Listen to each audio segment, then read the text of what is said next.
If you want to know what happened in Waco, Texas at the Twin Peaks, May 17th, 2015, sit back, relax. You're about to find out. This is from a biker perspective. Kind of interesting, though, that it's coming from an attorney in Las Vegas. My name's Steven Stubbs, attorney in Las Vegas. And you might say, how does he know anything? Well, people trust me. I've been in the biker community for a long time, and they trust me. And because they trust me, they've contacted me. And they don't trust the police, specifically the Waco Police Department. They don't trust their government. They think what happened in Waco is wrong. I mean, literally, the Waco Police Department and their SWAT team opened fire on a large group of people. Some truth is going to come out there. That has to come from the police department. But they don't trust their government. They don't trust the police. They don't trust they'll be honest. They don't trust they'll be fair. So if they want their story out, what do? They call Bowtie. They call Steven Stubbs out in Las Vegas. And this is their story. I've not only talked to these witnesses, I've got some substantiating documents and things that set out the timeline. And all of the accounts that I've used, none of them have been contradictory. None of them. So here we go. On May 17th, 2015, there was a Texas Confederation of Clubs meeting. This is a political organization, decades old. Political organization, just like Republican, Democrat, any of those others. It was a political organization. Their mission, bikers' rights, the Constitution, motorcycle safety, charities. They do a lot with charities. But still, there was this planned meeting that was planned 2 months ago in Waco, Texas, at the Twin Peaks. Now, they generally don't go out to Waco. There were some concerns among a lot of the members that some people in the outlying areas weren't being treated fairly because the meetings were always in Austin or always in Dallas. And so they thought it was fair to have a meeting in Waco, which they don't usually do. They usually go to the Twin Peaks in Austin. So the Twin Peaks in Austin got in touch with the Twin Peaks in Waco. And they had a conversation about this political meeting, and the Twin Peaks and Waco agreed to have this meeting there. And I think it's extremely unfair to the Twin Peaks and Waco. They've been treated extremely unfairly. Pretty much, they decided to have a political organization come and meet there, and they've been attacked for it, which I think is horrible. But still, so at 11:30, the group of Cossacks and Scimitars show up. Now, Cossacks and Scimitars are not members of the COC, have not been involved in any of the politics, not been involved in any of the meetings, did not go to the National Coalition of Motorcyclists. They were not specifically invited. Nobody knew they were going to be there, and nobody really knew why they were there, right? But anyway, they show up at 11:30. Some of them go inside, some of them order drinks, some of them order food.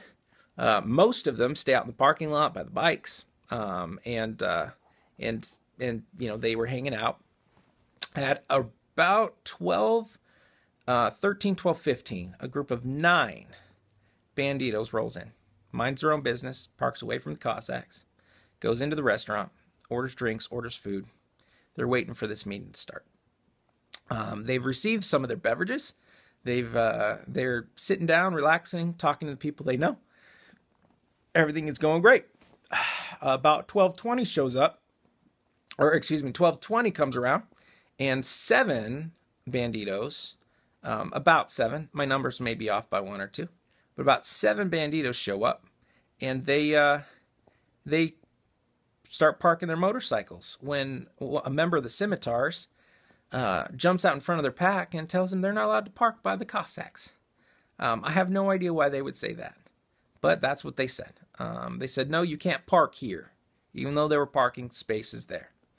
And an argument broke out. Words, as soon as the commotion starts. Now, keep in mind, the Bandidos are still on their motorcycles, right? The argument breaks out while they're on their motorcycles, and as soon as that happens, Cossacks and Scimitars surround the Bandidos. Now we're talking at least 50. Some say 100. Most say about 70. But at least 50 on 7 surrounding. Now there's witnesses that have said that as soon as the commotion started, as soon as they started surrounding the Bandidos, at least 3 Cossacks unholstered their firearms and had them ready. 3 brandished firearms at that exact time. At that time, people on the patio that saw the weapons come out, they went in the restaurant. They head for cover. One of them even went and hid behind a truck in the parking lot. Got as far away as she could. It's still, it was an argument. At that time, they were arguing, and then the Cossacks started attacking, started trying to pull them off their bikes. The Bandidos had their helmets in their hands at the time. They had their bikes and their helmets. They did not have any weapons out, nor would it be feasible. If you've ever ridden a motorcycle and stopped and held a motorcycle, and maybe you have and you're balancing your motorcycle and you have your helmet, you've taken off your helmet, it wouldn't even be feasible for them to have weapons or use weapons at that time, and they didn't.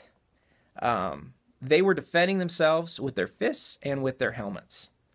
At one point, very quickly, one of the Cossacks went up to one of the Bandidos and point blank shot him in the shoulder. There is a Bandido right now in the jail with a shoulder gunshot wound. That's where that came from. Very soon after that, a Cossack from the patio fires a second shot. We don't know who was aiming at or where that went. We just know that he fired. There's another witness that says that he heard a third shot, but that's only one. Most everybody says they heard 1 or 2. One person said it was a third. And immediately after the Cossack fired that shot from the patio area, the entire group was being riddled with bullets. Witnesses say they heard silenced rounds from a rifle with the silencer, and they saw the police SWAT coming in. Hundreds of rounds were fired into the crowd. 27 people were shot total. Now, we know one of those was a shot from a Cossack in the shoulder. Other than that, your guess is as good as mine. The police have the autopsies. The police have the forensics. I find it interesting they haven't released any of it. I find it interesting they haven't released any of the video. They have, from Don Carlos restaurant next door, the video of the parking lot that shows everything in broad daylight. Shows everything. But the police came in. They fired hundreds of rounds on a crowd with a restaurant and a patio with civilians, innocent civilians, as a backdrop. They killed one innocent person for sure. Jesus Rodriguez. I know him as Mohawk. I met him a couple years ago at a National Coalition of Motorcyclists event. He's a great guy. He's gentle. He's got a mohawk. He may look a little scary, but he's a veteran. He's a decorated veteran. And he's not a member of any club. Not at all. He had friends in clubs. I have friends in clubs. All these people have friends in clubs. He was not a member of any club. He was innocent, and he was killed. And he was killed most likely by the police. Now, I've also heard reports. There was a member of the Cossacks Motorcycle Club that was an undercover police officer. I've been told by multiple people his name was Voodoo. I've also been told by a Cossack source that Voodoo was the primary person pushing for the Cossacks and Scimitars to show up to that meeting. I have so many questions. Okay, why is this guy Voodoo? Why is this police officer pushing to have 50 plus, up to 100 maybe, Cossacks and Scimitars show up to a political meeting that they brandish firearms at the very beginning of an argument with? I don't know. I don't know the answers. The police are not releasing that information for sure, but they're also not releasing the video, and they're not releasing the forensic reports from the bullets to see how many of these people were shot and killed by the police officers. My guess, that video looks horrible for the police. Looks horrible for them. Because from the descriptions that I have, from the witnesses that have talked to me, it would show police officers coming in like it's a war zone and just shooting everything in sight. If that's true, some people need to be held accountable. That is the biker's perspective. I pray for everybody in Waco. I pray that the innocent will be set free. And I'm still pretty upset at the way the police have approached this. There are people in jail who pulled up while the fight was starting, parked their truck, and got out of their truck and immediately were met by police officers and told to get on the ground. They had nothing to do with the fight. There are people in the patio, in the restaurant, that had nothing to do with this fight. We've got advocates that were given 2 days after this incident, were given a an award from the Waco City Council for their advocacy and their service to the community with the Texas Confederation of Clubs. They were also arrested. The police should have looked at the video. They should have looked at the video, and they should have only arrested those people that had anything to do with this. But that's not what was done. Everybody was arrested, and the DA said everybody was arrested that didn't act like a victim. Put yourself in that situation.